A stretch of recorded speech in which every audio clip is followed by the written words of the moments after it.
Betsy and Thomas here for the American Intelligence Media. And actually, we have Michael McKibben here with us today, which for Betsy means I have two intellectual giants sitting together. And what am I going to do with all this amazing light? Oh, girls, it's just great. Okay, so I would like to do this purely speculative audio because people want to know, we're already hearing from them, what do you guys think about this Brett Kavanaugh nomination? And so that's what we're going to run off with today. And if you are a gentle soul and you think you might be offended by what we say, it's better just to stop and to listen to one of our other audios. Okay, you ready, Thomas? Well, you gave a warning, and so if they're not ready, if their hard hats aren't on, they should not go for the speculative stuff. I'm going to take the floor while I have it because I know you guys will just leave me behind. And this is my first feeling. First, I did not feel that Trump looked excited about the nomination. I noticed he wore a blue tie, didn't wear a red tie. It almost looked like he was co-opted by these thugs in the Senate, Mitch McConnell, and had to ram this nomination down everybody's throat. I'm telling you, he didn't look happy. And you people out there, you can look and see the way he acted when he was nominating Neil Gorsuch versus what he did here. The other thing that I noticed was that whole creepy Biden thing going on with Kavanaugh. I mean, he clung to his daughter the entire time, holding her. What is she, some wild, crazy young girl that is going to be let loose? I mean, and then I noticed that when they went and signed the documents and they were sitting at the table and Trump was at the table, Kavanaugh was still clinging on to his daughter. I mean, that is weird. And then the other thing that totally wigged me out was the weepy-eyed man about a priest from, 30, 40 years ago? Okay, knowing what we do now about the Catholic Church, the pedophilia, and the crazy stuff, a grown man crying about his priest at a national event like this, that totally wigged me out. So all my red flags are going up, and I know all that's speculative. No, I agree with all that. I might have said it a little bit differently, but it was totally weird. First off, he came out, and for the first time ever, his hair was messed up. Did anybody notice that? Trump. He didn't have a nice hair. Trump's hair was all messed up. He came out. He didn't smile. He did not give one single side remark. He did not in any way show any enthusiasm for his decision. He read what was there, and he looked like he had just come out of a deal that he had lost, is what it looked like to me. One that they think he lost, but our Trump does not lose. My speculation, of course, is sheer speculation. Now, as you know, we love to attempt to decode Trump tweets. Now, this message is not a tweet. It is the new Supreme Court suggestion, and that's what we're going to speculate upon. I know for a fact he is not going to get 100% of the Republicans to confirm this dude. Kavanaugh will not, I predict right now, Kavanaugh will not get 100% of the Republicans. And if he doesn't, he may not get confirmed. And he will not get all the Democrats that he needs either, because the Democrats are, of course, obstructionists. Now, let's think who this person is. He is Mitch McConnell's. You say Mitch put him forward? Well, that's not a good sign. I don't know who put him forward. Well, a bunch of people have said first off, he's the elitist guy. He's a Washington swamp creature. He's as bad as it gets. He helped Bill Clinton get off of being fully impeached and kicked out of the White House. Oh, he's totally linked with Vince Foster and the cover-up of that death. He totally covered up Vince Foster's death. He was with Ken Starr and allowed Bill Clinton to make a complete mockery of the executive branch of our government. Bill Clinton should have, been probably locked up and certainly impeached and kicked out of office. But no, he stayed. And he showed that the new standard is, as long as you can get fake justice on your side, then it's okay. So what is Brett Kavanaugh? Fake justice. He is more than fake justice. He is a wimp. He is a beta boy. He is a soy boy he was so friggin' nervous he couldn't stop touching his daughter. She was stronger than him. This morning I wanted to get a picture of a swamp rat because that's what it kind of reminded me of. And when I was actually looking at swamp rat pictures, they look like Brett Kavanaugh. Absolutely. And the remark that you're making here about the priest, that was one of the most pathetic things I've ever seen ever that was broadcast. Here is a Supreme Court justice talking about 40 years ago, he began his life as an altar boy with the priest who is here tonight. The person that really began his quest that led him to the Supreme Court is this Okay, priest. every bell and And whistle. then a tear came to his eye. But as he said it, his jaw and his mouth went through so many contortions that I can only tell you that it was a dead giveaway to the fact that he and that priest relationship was improper, as well as he then continued through Catholic schools through most of his life, and then through Georgetown, and then he's a Yale man. He's a Bones man. He is a turncoat. He is a chameleon. When he was with the Bushes, he supported the Bushes. He supported Bush against Gore and got the stupidest thing I've ever seen, maybe in American fake justice history, is that the election of the president went to the Supreme Court. Y'all remember that? Well, you can thank Judge Kavanaugh for that. How in the world should the Supreme Court determine if hanging Chads in Florida should get... What's Kavanaugh got to do with that? He is the one who led that charge and got Bush into the presidency against Gore. It was the Bush-Gore lawsuit that he won. He shifts between sides. He's a chameleon. He supported Clinton's killing people, and then he supported Bush screwing people in the election. Well, he knew that the Diebold machines were all rigged. We know that. Mm-hmm. We could have the OpTech software that proves it now. So my point is very simple. He is a chameleon. Now, Trump did some kind of weird deal. Let's speculate. When Kennedy came to him to begin with, there was a meeting that they had early on, and everyone said, "Oh my gosh, Kennedy's going to resign." And he came out and he says, "Oh, no. No, that's when the deal was done. Now, I can only imagine that the deal had something to do with he was going to step down. Kennedy would step down during Trump's 4-year term, which he didn't have to, so that he could then appoint somebody that Kennedy would be supporting, which would be someone who'd been his clerk before, someone who had built up an 11-year credit history in the court of some good decisions, but the decisions for sure are all slanted by his swampness that he goes with whatever president is there. So, do I think this guy's going to get confirmed? No. Do I think Trump did that on purpose, that he's just biding time? Possibly. Is this a way to cover, basically get the attention now on this confirmation, take it off the special counsel as it winds down, take it off of DACA, take it off of the borders? And yes, I believe that all of these things are very much a very careful political deal, and he knows it's such a thin wire that he had the look all over his face that he was walking the razor's edge with this one. Well, he is counting on his decoders, Betsy and Thomas, to tell everybody what we think. And thank goodness we have Michael McKibben here, who has a more rational approach of what to look for. Now, Michael, I know you're going to be doing some research on this too. How will you do it? Last night, I hadn't spent any time looking at the candidates. And so after he was nominated, I then went out and pulled his 2004 questionnaire that he submitted to the Senate Judiciary Committee, because in my experience, that is when attorneys are the most honest they will ever be in their entire lives, is when they're trying to become a judge. And so his 2004 questionnaire came up, and just his background alone raises red flags for me. And biography means something, doesn't it? Biography means everything, because that shows you where their relationships are, where their loyalties are, and then in addition to the cases that they've been involved in. So first of all, first red flag is from Yale. I am getting sick of seeing Yale and Harvard in the Supreme Court. Are those the only two law schools in the country? That's just an editorial comment. If you want me to expound on that, I'll be happy to. But, the thing is and he's also from the D.C. Circuit Court. I mean, you can't find anybody out in Missouri? He got his B.A. from Yale College. Then he went on and got his J.D. From Yale. People don't do that. They go to another college for a diversity of opinion. Obviously, he's being groomed. That's what that tells me. Wasn't he at Georgetown Prep before? Yeah, he went to high school at Georgetown Prep, which he is. The priest. He identifies as he's an alumni of Georgetown Prep in this Senate confirmation hearing. Who cares what high school alumni association you're in? I don't ever list the high school I went to in my resumes. That's ridiculous. But anyway, Catholic. It's Catholic. It's Catholic. Yeah, I got that. I got your former Jesuit perspective on that. Okay, then he's quite loyal to the Bushes.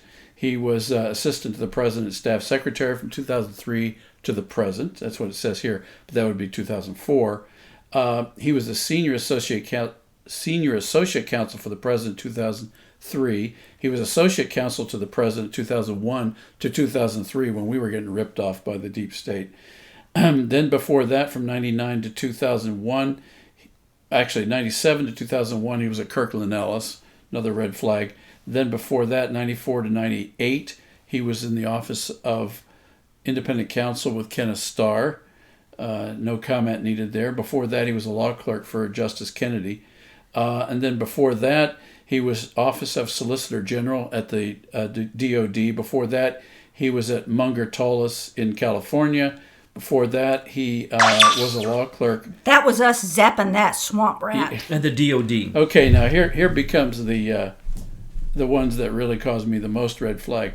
He was a summer associate in 1990 at Williams and Conley, Washington, D.C. Yeah. Anybody recognize Williams and Conley?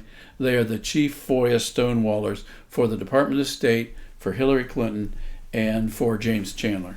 Williams and Conley actually prosecuted the first Economic Espionage Act for James Chandler in 1998. And then before that, he was at Covington Burling in Washington, D.C. Does that ring a bell? That's Eric Holder's place. Correct. That's where he is now. Then before that, he was at Miller Cassidy. Before that, Pillsbury Madison. So, bottom line is, he's groomed. He was groomed to do what he's doing. He doesn't know anything else. He doesn't know how to be creative. All he knows how to do is follow the orders of the SES. That's what that tells me. He has no experience outside the law. And that's not real world. I think he's a suck-up to the mega degree, and he'll do whatever the people he's around tell him to do, exactly as you said. He sucked up to Bush. He sucked up to Clinton. He did the dirty work on both sides. You just named every dirty, all the places he'd need to go to learn all the dirt. And so now he's on the Supreme Court. I don't know. I wonder if Trump did this to upset the apple cart, because I just can't see the Republicans getting in line to vote for his confirmation. Now, you know, and you pointed out that there have been times that a Supreme Court justice nominee did not make it through confirmation, right, Michael? Oh, yeah. That happens regularly. And anyway, what's the big rush? Right. I mean, because after the midterms that we're going to win by a landslide, then we can get someone that we really want. Well, but we know this one will not be a big rush because they will rip him to pieces on these points we've mentioned. And they're going to say, how can you be on both sides? I mean, you're massively partisan, and then you're massively anti-partisan on the other side. Oh, he'll say it's fair and balanced. Well, like Fox News does. By the way, folks, they always tell you they're fair and balanced. That's to trick you. That's to trick you to listen to their left-wing junk that they want to throw at you that you wouldn't listen to otherwise. So they say, listen to us for fair and balanced. I just had to get that in. Okay, so let me throw in one other factoid, and then we can see where this goes. But back in 2004, his financial statement says he had a total net worth of $85,000. Now, so it will be really telling, which is impressive. For most judges come in wealthy. So he came in at $85,000 when he became a judge. It will be very interesting to see what his financial net worth statement is when he has to submit it in the next month. Well, how will he hide what big earnings he may have made? How would he do that? Well, he's probably a genius. He probably parlayed that $85,000 into a multi-million-dollar account. That would like be all the guess. other judges, right? Yes. These geniuses at the stock market. And it'll be held at Vanguard? All the typical Vanguard, T. Rowe Price, Fidelity, BlackRock. Okay, It'll Ken be the Starr usual sources. allowed Bill Clinton to get off. I guarantee you that the people who put Bill Clinton in the White House paid the lawyers who basically carried out that fake justice and made sure that he didn't truly get prosecuted. And that money went into offshore accounts. So what you're probably seeing, because all the corrupt lawyer firms he's been in, he was paid massive amounts of money. Where's that money? That's a lie that he has $85,000. That's a given. It doesn't count all the offshore accounts and that's the a lie. nominee accounts in the UK. And so he starts off that he can go back to his first confirmation and say, look, I only had $85,000. But I live in a $24 million house or whatever. He's got offshore accounts. This guy was paid. You're telling me that Baby Bush didn't pay this guy huge amounts of money Good point. through the SES or some under the table when he got him the election, and Good the point. hanging chads. Remember what Baby Bush said as he was in the plane going down to Florida, and they said, look, it looks like you're going to lose. And he goes, oh, no. It's not over until Florida is done. And he knew he was going down there to make sure that the hanging chads issue became then an issue that then became a legal issue that went to the Supreme Court. Here's what we should have done. Florida, vote again. And this time use paper and purple thumbs, okay? Because you cheated. So this guy is cheating at all levels. He's cheating at the level of Vince Foster's death. How far will he go? There's no limit. Who will he support? Whoever he's standing next to that's giving him power. Who's given him this power? Trump has given him this power if he gets confirmed. I am going to hold my judgment back because I know the Democrats are going to beat him up, and I believe the Republicans are going to beat him up, and Really? I don't You think know. they will? Not the establishment I'm not globalists. sure they will. No, if you listen to any of the radio shows or on the internet, they're just, even before he was nominated, they were giving us glowing reports. So, no, he's their guy. But if any of the facts come out, He's groomed. if anyone wants to focus on him, they He can had take to from be now SES. until the election to keep that confirmation locked up. I'm looking at his resume with the Bush administration. He has to be SES. Well, that'll be one of the things we can research. Right. Of So- course he would be SES. So the bottom yeah. line, folks, we just wanted to give you a quick shout out to that. Well, at least Betsy says thumbs down on this guy until we find something decent in his resume. And what do you say, Thomas? Well, as we speculated last night with the conclave and yourself and myself and others, we were discussing what if Trump did this so that he won't get confirmed. And that actually he knew that if he put the female Catholic as his nominee, that it would really be a problem. But once they reject one, they're not going to probably reject the second one. Is this just a chance right now to see if he can get this one through, either as a payoff or as a rejection to see that he can then have another? Because remember, folks, he's going to be in office for another 7 years, as he said himself a number of times, and we believe that that is true, and he will be appointing more chief justices to the Supreme Court. Well, I don't see anything in here that tells me he's a constitutionalist. And that was one of the emphases last night. So I don't see the information to back up all this praise. That's my point. That's why the Republicans are going to go after him. If he loses just to 5 Republicans, don't go after him. Don't go for this nomination.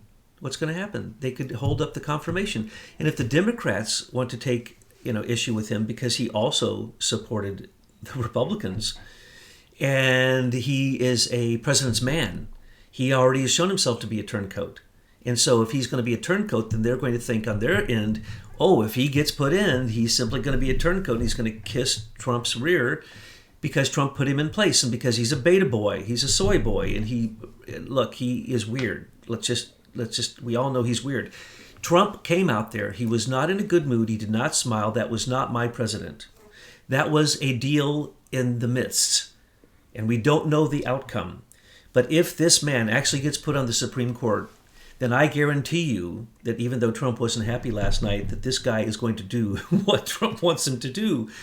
Or else Trump wouldn't have agreed to this, or this is simply baiting them. When he gets on the Supreme Court, he'll do what he wants to do, and he will work for his paymasters, and his resume says it isn't a MAGA agenda. It's a globalist agenda. Now, that's it. Why did he appoint him? Why did he nominate him? Because he was put in a position where that had to be done. We don't know the inner workings, but he wore a blue tie. And that told me everything. He wasn't MAGA. So you're saying it was a Machiavellian move.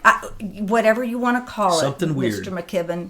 But I just don't know. No, I don't think that. I believe that Trump truly does want to make America great again. And he's counting on all of us out here to call this out. He can do better. So can we.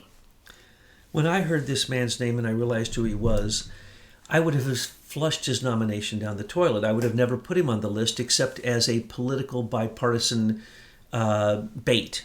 So I don't know what's going on, and that's why we're speculating today. Any other speculation, Michael? We're adding this postscript to the Brett Kavanaugh speculation by McKibben, Betsy, and Thomas, and we're adding the fact that the man who invented the Plum Book research tool went and checked Brett Kavanaugh and has found out something very interesting you might want to hear. Brett Kavanaugh is SES. He's in at least the 2004 Plum Book as an advisor to President Bush in the cabinet. And what is very disturbing to me are some of the other names of the people that he was directly associated with in that cabinet. At that time, he was assistant to the president and staff secretary. Also in that same cabinet were Condoleezza Rice, Karl Rove, Scooter Libby, and a couple of names that we had not heard of. One was Dabney Langhorne Friedrich, who I believe is a judge now in the D.C. Circuit? Yes, and she's looking at the Mueller case. Remember, she's that's giving right. him a hard time, supposedly. Okay, then another name, which I'm sure nobody's heard of, Theodore W. Uliat. And that name rings a special bell with anybody who has followed the Leader v. Facebook patent infringement trial, because at the time of the trial, Theodore W. Uliat became the general counsel at Facebook. So now we can see another player in the 9/11 era group of people that stole the technology that we invented, which became the framework for social networking, and not only Facebook, but the platform that became the deep state's primary surveillance tool that also was a great moneymaker for them, to the tune of what is now valued at probably $4+ trillion. We see Theodore W. Uliat, who I saw for 2 weeks the back of his head at trial, was colluding with the Bush administration, and then moved from there to Facebook, where he was obviously the deep state protector of Facebook for the Bush crime family. So the theft of your patent by the IBM Eclipse group that went to Facebook, Google, Gmail, Twitter, all the ones that stole it and then used it and enriched the people who had insider trading, that was all approved by the White House. It would have had to have been, because they're one of their chief counsels for the White House, for Bush himself, would have certainly told him that one of the largest cases that could affect the number one tool of the deep state, the internet, was in fact compromised. Right. So the other key piece of this is another Kavanaugh that was also on his staff. Ashley Estes Kavanaugh was also on George Bush's staff, and that is candidate Kavanaugh's wife. So Bush got a twofer. He got two Kavanaughs, and the two Kavanaughs literally were serving him on his cabinet, and so they would have been around during the cover-up of 9/11, during the fake war on terror, during all the nonsense, which then later we saw that Kavanaugh saved Bush during the election by pushing the issue of hanging Chads in Florida into the Supreme Court. And the Supreme Court decided who our president would be. I don't know that if that's ever happened in history before. We can thank the Kavanaughs, and we can thank Bush for then making sure that after the Kavanaughs did such good work for him, that George W. Bush appointed him to be a federal judge. So that association alone changes my vote. I'm now not for the Kavanaugh nomination. Yes, and neither am I. But I wonder if it's not some kind of amazing Trump deal. As you say, we're going to have to just sit and wait for the facts. Right, right. All right, well, thank you for that postscript. So there you have it, directly from the man who created the search engine for the Plum Book. Brett Kavanaugh and his wife are both senior executive service members, exactly as we projected they would be.